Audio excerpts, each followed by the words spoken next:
Aussie, Aussie, Aussie. Oi, oi, oi. Ladies and gentlemen, we are finally getting around to seeing an Australian film in the cinemas because finally an Australian film has beaten the American release of our chosen cinema experience for this weekend. Finally. That's right. Comedy Horror Two Heads Creek. We'll have a review next week for you. But for now, we decided that we would celebrate our 5 favourite Australian films each. Yeah. Now, looking through the list of Australian films that I've seen over the years, there are many that I really enjoy, but this is the list that I've put together for this evening now. This may change throughout the years. Yeah. But these are my top picks currently. Of course. Of movies in recent memory and long memory, of course, from ever since I was a child, of movies that I've really enjoyed.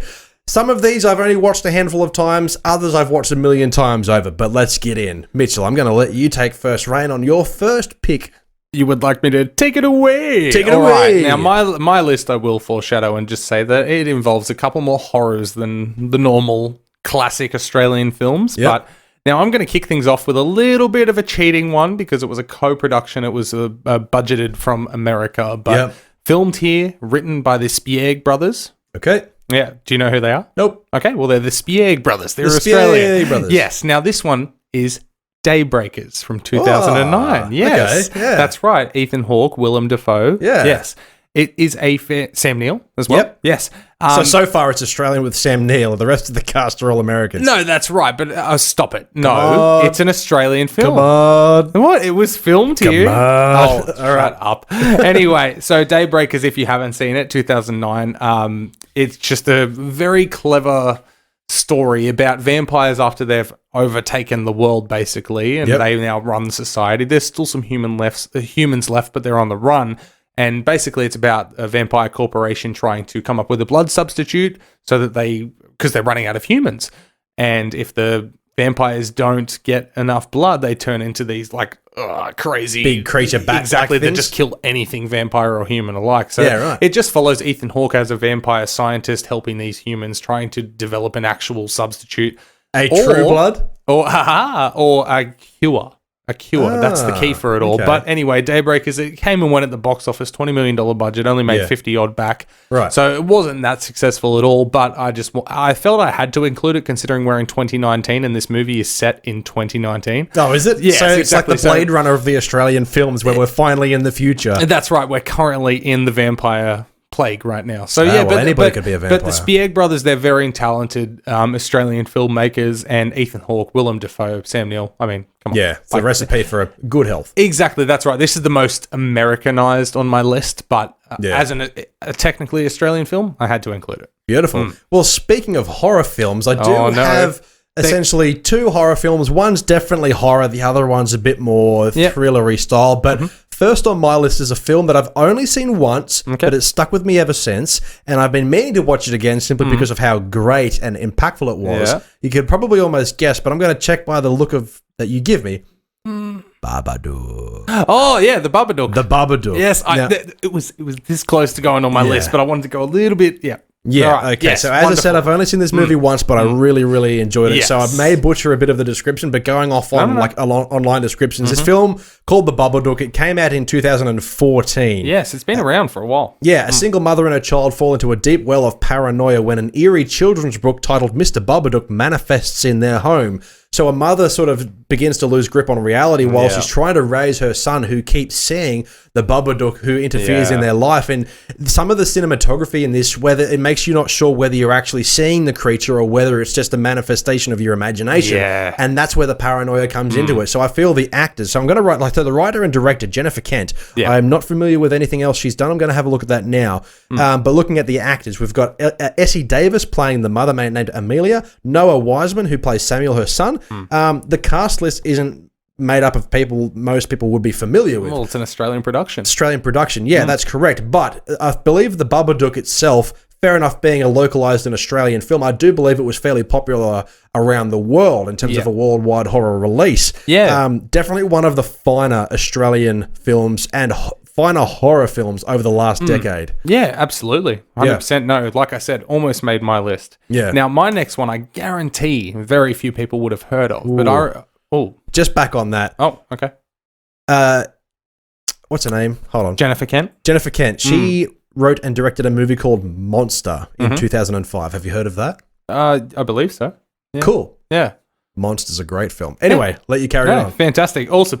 As I was saying, my next one came and went in the box office. Now, this was during my very lonely teenage years. Like, I was 15 at the time, so I had no friends and was going to the movies by myself, watching movies at home by myself. Sounds like me when I was 20. I was balls deep into it all. And when this one came out, I was like, wow, an Australian almost sci-fi horror fantasy about angels and stuff. Okay. No? Gabriel.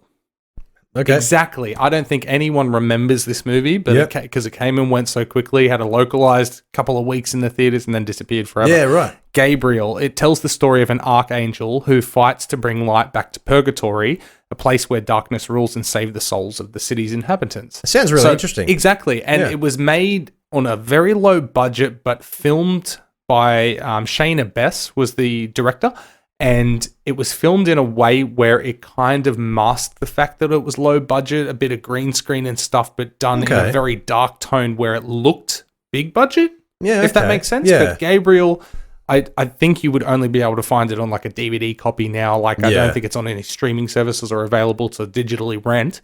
But if that is something that, like, it's just an angel who kicks ass, basically, to try and just, because purgatory, it's a fantastic story. I've always been fascinated by the story of like heaven and hell and demons and purgatory. I'm not religious in any way, shape, or form, but I love like the stories and the idea in films and things and concepts that come out of that kind of belief. And that sounds like something that would be right up my alley. No, that's right. And I just enjoyed the thing that captured my attention the most was the filmmaking. The fact that it was such a low budget film, but it was made in a way that made just kind of like tricked you for a little bit into thinking that it was a bigger budget film. Yeah. But all right, my first two, I've done my little cheap ones, the American Australian production, and then this one that has no references to Australia. The rest of mine are all hard-hitting Australian films. Dunky Dory. Beautiful. Well, what? I know, I'm Australian. I should have just said fucking A. Yeah, right. Yeah, Dunky Dory. Speaking of movies based on heaven and hell and purgatory, this film captured my childhood and many other people's childhoods as well. This film came out in 1995. I was the ripe old age of 1. It's a film called Babe. No! Damn it! Yes, we knew this was going to happen. Okay, so Babe is Babe. I'll move forward, and that'll be So Babe is about a movie about a pig. And he has some friends. And like he talks, and he has like a horse friend and a duck friend, and like mice friends. And there's a sequel called Babe Pig in the City, which I love just as much. It's so good. You know, this is along the lines of another film called Charlotte's Web, which I just remembered as well, but it's not as high on my list. I don't remember it quite as much. That got an Americanized remake, I think, with Dakota Fanning. Yeah, shut up. Okay. We don't speak about this. Yeah, exactly. That's right. So the film itself, I haven't seen it since in a very long time, but I remember it being one of the best films of my childhood. Going through the cast list, let's go through some of the bigger hitters. So we've got Hugo Weaving, and that's about it. There's Magda Zabansky. I don't know who that is. Really? No. Kath and Kim, Sharon. Oh, okay. Yeah. Cool. Yeah. Okay. Yep. Cool. Yeah. I'm just trying to think big fan. Like, as I said, it's been a very long time, but I'm just going to quickly look at the cast list of Babe Pig in the City because there was a particular actor in that film that I'm trying to... James Cromwell. Yeah, he's in the first one. Yeah. He's the farmer in the first one. Yeah, I know. I was just trying to remember his name. Yeah. I'm a huge fan of James Cromwell, obviously by the fact that I could remember him in this film. But he's been in a lot of films that I've really liked over the years. Surrogates, Star Trek First Contact. Yeah. He's been an amazing actor for a lot of my childhood. Yeah. That's why I struggle to remember him now. No, but Babe was a hell of a good time. Definitely. It was a good story. It was very heartwarming and very special. There's a very special place in my heart. There's a reason that it made both of our lists. Yeah, because we're 90s kids. No, exactly, 100%. But this movie, like you said, I remember going to the movies to watch this. I remember watching this on repeat on VHS. Yeah. Like, this movie had such a big impact on just... And it's just a great Australian film. Like, seriously, if there's any way for any overseas viewers to watch it, just watch it, and it's just like, I would have been a good person if I watched this growing up. I have a feeling this would have been fairly popular overseas, but I was too young to know. No, that's right, exactly, and I haven't dug into that much of the research. But Babe, it was on my list as well, but I'll jump forward now. Cool. All right, now I'm going to jump to one that potentially could be on your list, so I can hopefully steal one from you, because I know the other one we've already discussed, you removed it. Yeah. All right, I'm going to move to another Aussie movie. Okay. A very big laugh-a-minute cliche. If you don't live in Australia, you won't get it movie. Yep. Tell him he's dreaming. The Castle. The Castle, yes. On your list? That's on my list. Yes, good. Yes. I stole one off you. The Tell Castle. him he's dreaming, yes. Exactly. The Castle. Michael Keaton. Now, Yes. 1997. This was one that I probably didn't see until I was about 10?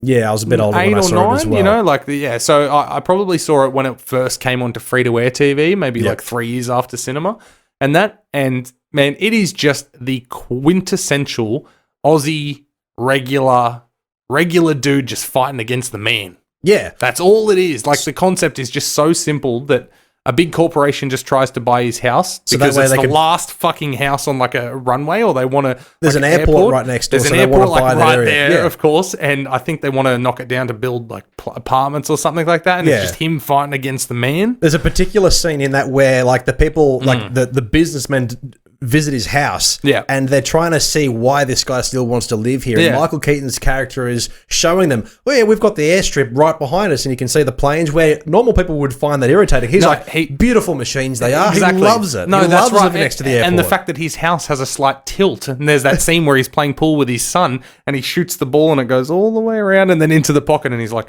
shot Dale. Like, nothing can disturb this man. Dale He's just played by Stephen Curry. Stephen Curry, very talented. Yeah, who's been in a lot of films that you have seen. Oh, damn it. I just found another one that's fucking awesome. Yeah. But anyway. Eric Banner is also in this as well. That's right. Like, it's such a typical... And the Tell Him He's Dreaming. You may not know the name, but Wayne Hope as well. He's just been a cliche in cameos of Australian TV and cinema for years and years, and I love him. Okay. No, but The Castle. If there's anyone listening from overseas, find a way to download The Castle. Yes, I know who you're talking about by Wayne Hope. Yeah, exactly, He's in these kind of Australian films, which you see pop up every few years. It's more or less like, all right, we've got a new Australian film, and they're like, oh, all right, call Wayne. Now let's figure out what we're doing. Like, you know, like that's who he is. But The Castle is like the quintessential. It was going to be my number one, but I had to steal it from you. Yeah. It's like the quintessential Australian story. Yeah, absolutely. Yeah. And also just divulges into classic Australian humour. Family man looking after his family. Doesn't family want to give man up on his living house. the dream, making probably like $40K a year. Exactly. Just getting by with his. Oh, I can't remember what the dinner is that they have, but it's like a cliche, like a chop and 2 veg, and he's like, oh, paradise. You know, like it's just a great feel good Australian comedy. So absolutely. The Castle. That's why it made both lists. Now, we've already sort of stepped forward a bit by saying Babe, sharing by Babe and Castle. Yep. Next one is something that I feel that we would have shared if you didn't have one or two on the list? I've got 2 more to go. I've got one more. Yep. Beautiful. Yep. Excellent. So it works out quite well. Tell him he's dreaming. Tell him he's dreaming. Now, this next one is a movie that we both do very much enjoy. Yes. And it's a fairly recent film. It feels like a recent film, but it came out in 2009. It's a horror thriller called The Loved Ones. Yes. Yeah, now we talked about this in one of our most recent episodes. That made my top 5 left field horror films, another YouTube special. Head back and watch that. That's right. If I remembered that, I wouldn't have included it on this video. But it's okay. It doesn't matter. I got my perspective. Now it's yours. Yeah. Now, the film essentially, as we said in the previous YouTube episode, revolves around high school students, and it's coming up to their prom, or what we call a dance, disco, end of high school celebration sort of thing. No, I never had one. I can't remember. It's been that long. Formal. It's called a formal. It's been that long since we've been in school. Yeah. Essentially, and you've got your typical cool guy played by Xavier Samuel, who's like a young Australian actor. He was very good in an M&M's commercial many years ago. And he's got like these long locks, and he's the ladies' man. And there's this other woman in there who's a bit weird and got a bit of a crush on him, and gets turned down because he's got a girlfriend already. Long story short, she kidnaps him and her father. Her father do things to him that would frighten anyone, and you'll never want to leave your house ever again. Yeah, basically they throw their own formal, and it's just her and him, and he's basically bound and tortured the entire time because he rejected her. But it's done so well, and there's one particular scene which I mentioned in that previous episode where if that happened, it would be horrific, and the pain would be immense, and it would be horrible. And they do it so effectively in this film. It's not too bloody. It's just the concept and how it's filmed is just top notch. So The Loved Ones is 2009, was it? 2009. Yeah, I saw it at the theater, so I was 17, and it had me squirming a little bit, but it's just such a good story, man. Yeah, definitely check that one out. Anyway, what's last on your list? The last on my list is, I think even international viewers could probably guess this one if they're a fan of horror and have been for over a decade now. So I just had the quintessential Australian comedy. Yep. Now this is the quintessential Australian horror. Okay. Wolf Creek. Oh, so you did have Wolf Creek on there. Of course I did. Okay. Of course I did. Now this one was one that I think re-brought Australian filmmaking into the limelight because it did have a successful run internationally. Absolutely. And it's just, I don't even have to open the IMDb page to know that it's just that beautiful fucking cliche Australian story that's so unique to us that it appeals to the outsider. So it's not cliche where it made us uncomfortable or offended because we've seen that so many times. Yeah. But it was just this awesome, unique story about Mick Taylor in the outback, just a guy who hunts backpackers. Yeah. That's all it comes down to. And I think it was Greg Page directed it. Now I will open the page. The problem that I had with Wolf Creek... Greg McLean, my apologies. The problem that I had with Wolf Creek when it was announced and released, I was too young to go to the film. What did you fuck up? I think Greg Page is the yellow wiggle. Wow. Yeah. Anyway. Exactly. But Greg McLean. Yeah. Quintessential Australians, that's for sure. The exactly. Wiggles. Yeah. Exactly. Yeah. So the movie, when this film came out, Wolf Creek was a massive success. But the problem that I had with it is that I was too young to see it at the time, so I couldn't go see it, and I couldn't watch it on Blu-ray or DVD. Yes. It wasn't for many years by the time I finally got around to seeing it, but I had been told by so many people, so many adults at the time of this release that they had to walk out of the cinema because it was so visceral and so hard hitting to home and raw, and some of the toughest people I knew, were walking out and they were horrified. When I finally watched it, I was like, it's no, okay. See, that's right. I feel like because it was such a mainstream release and a commercial release, it drew in the regular non-horror fans who were like, whoa, this is so violent, because it was R18 for us and it was quite violent. Yeah. But if you're a fan of the horror thriller genre, it's not that bad. No, it's nothing new. It's not that bad at all. Yeah. But I feel like because it was such a successful product, it did draw in a lot of those people who were turned off by this kind of stuff. But and I think that's what drove the hype around it, and that's what kind of put me off the film, unfortunately. No, that's fair enough. I do enjoy it. No, yeah. Just, it was a bit spoiled. For me, I first watched it because it came out in 2005, like we said. Yeah. I was only 13 at the time. So I didn't see it until I was about 15, 16. Yeah. And when I saw it, it was at that height of me discovering horror and stuff like that. And I'm like, damn, this was filmed in our backyard, And I really want to go to Wolf Creek. Have you, because that big crater in the movie, that's Wolf Creek is a real place. And Mick Taylor's there waiting for you. Absolutely. But based loosely on a true story as well. And the main guy in it, Nathan Phillips, he's had a bit of a run in America as well. He's quite a good actor. Yeah, and I feel like the three backpackers, they did a great job. And of course, John Jarratt is an Australian legend. So and he made that character iconic. Beautiful. So excellent. Yeah. I got one more on the list, and I'm gonna take this one quite quickly now. It's a film that's been around for a while now. It came out in the year 2000. You'll notice that a lot of my favourite Australian films were early 2000s. Exactly. Starring Eric Bana. It's based on a true story and a true Aussie. Would you consider him a legend or a villain of Australia? It's called Chopper. Of course. We discussed this off air, and yes. Oh man, legend, villain. Chopper is an incredibly anti-hero. Yeah, Chopper is an incredibly fascinating human being who died only a few years ago. Yeah, that's right. But there's been several documentaries based on this guy, and he gave a lot of honest interviews. About his life. He didn't hide anything. No, and I know the Underbelly TV show did a bit of a spin on Chopper as well. Wasn't so great, but Eric Bana's portrayal as Chopper, you watch the interviews and TV shows and things like that included the real Chopper Reid, and you compare that to Eric Bana. Like, Eric Bana had to sit down and he talked with Chopper Reid and met him and spent time with this Australian criminal who's been accused of murder and chopping his ears off and doing some crazy shit. Admitted murder. Yeah, he spent a fuck ton of time in prison. Yeah. But he was such a charismatic guy that he built his fame because of how charismatic and cool he was throughout his life. But Eric Bana's portrayal as Chopper was uncanny.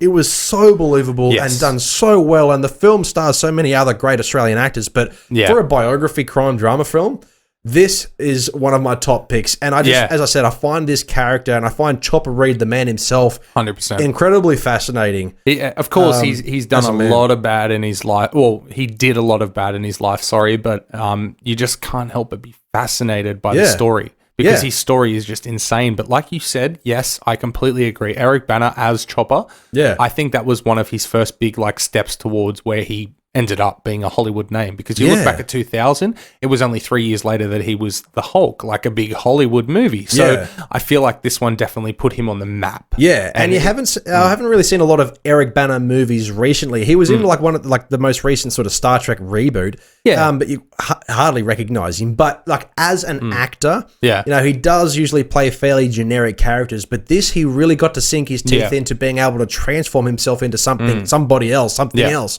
And it was so well done. And as I said, when you watch the interviews with Chopper Read, when he was towards his death, and even earlier, when somebody would bring up the topic of violence, he genuinely didn't understand the question because he didn't feel like what he was doing was violent, because he sees violence as big explosions and things. But chopping someone's kneecap out with a shovel isn't violent to him. No, that's right. And that's what's so fascinating about how this guy worked. And I loved the film Chopper, and the guy himself was fascinating as hell. So this film was brilliant. Absolutely. Any international listeners, if you want to see a guy who casually cuts his ears off, in prison, and just does it, he wants to move cell, is it? I think I can't quite remember. I can't quite remember. I think it's because he wants to move cell, but he was just so calm about another guy just hurry up and lop it off. Get into it. And he lived his life with just a nub of an ear on both sides. But it was normal to him. Yeah, it's a fascinating movie and a great pick for your number one. Yeah, there's a very famous news interview with him years ago in the Outback where he literally spins the barrel of a revolver, pointed at the news lady who's there interviewing, pulls the trigger. Luckily, that chamber wasn't loaded. Does it again to himself. Luckily, the chamber wasn't loaded, but the gun was loaded. There was the chance that he could have just blown it. Did he end up firing it, or did he just show her the barrel? Oh, I can't quite remember. I think he showed her the barrel. Afterwards or something. That's the kind of person that he was. Yeah. And it was fascinating. Anyway, that's been our top few picks of Australian films over the last number of years that we can have in recent memory. That's right. And maybe Two Heads Creek will make the list soon, because we're just seeing that next week for 2C3 Pod DTCR does the cinema. Absolutely. Now, thanks for tuning in. You can find our podcast on Spotify, Podbean, Apple Podcasts, and YouTube. I said that backwards. Podbean, Spotify, Apple Podcasts, and YouTube, of course, Big Summer Blowout. We have 2 episodes every week, one on Wednesday, one on Friday. We also have lots of YouTube videos as well. That's right. AKA this video. That's right. 4 videos a week, so make sure you subscribe and hit that bell. And if you would like to contact us directly, twoscompany3podcast@gmail.com. All links to Facebook, Twitter, and Instagram are down below. Thank you for watching. My name is Dylan, as always with my co-host, Mitchell. And don't forget, we are Two's Company, and you are the podcast. Hey, thanks for checking out that video of Two's Company 3's a podcast. We really appreciate it. Wasn't it really something? Why don't you drop a comment down below while you're still here on what you thought about that video. And once you're done, go check out the next video. Feel free to hit subscribe as well. I think it'll be a really good investment for your future.